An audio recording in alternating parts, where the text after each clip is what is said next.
Welcome back to The Lead. I'm Jake Tapper. Continuing with politics now. President Donald Trump telling ABC News earlier today that torture absolutely works and that the U.S. should, quote, fight fire with fire against terrorists.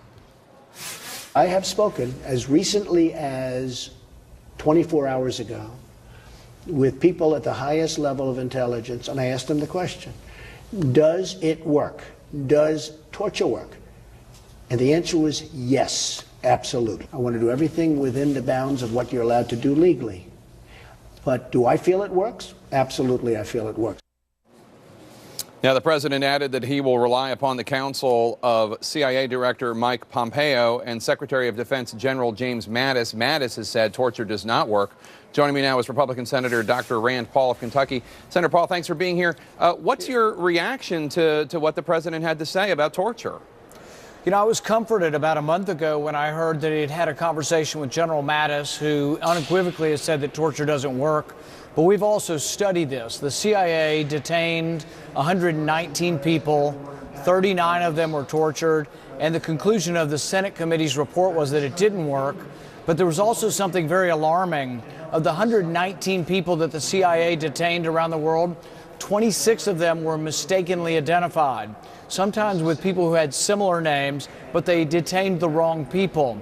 I think most Americans would be alarmed if 22% of the people we picked up and tortured were the wrong people. So, yeah, I think there's a real problem, one, whether it works or not, but two, if we get the wrong people, there's no due process, there's no sort of time to say, well, let's have a trial to find out who we have here. So, yeah, I'm alarmed by anybody that wants to go back to torture.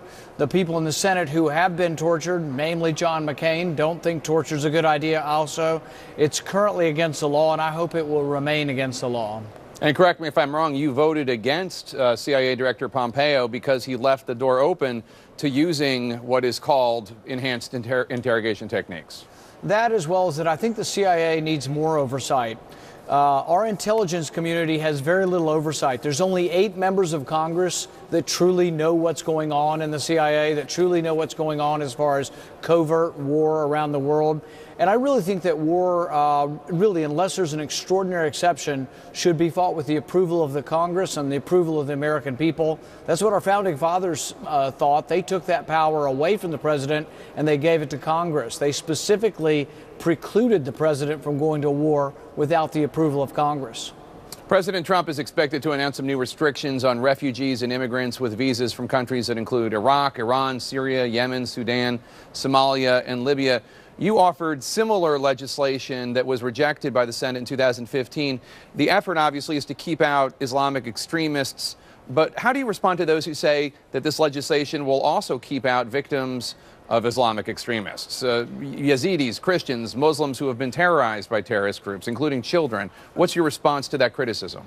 I think that our national defense does begin with protecting the border, not only against just sort of migrants walking across the border that might be dangerous, but also those who are coming as refugees.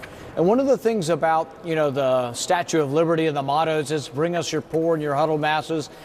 When my grandparents and great-grandparents came to this country, you had to have a sponsor and you had to work. Many of the people we bring in now, we immediately put in government housing, and really work is not the first order of business.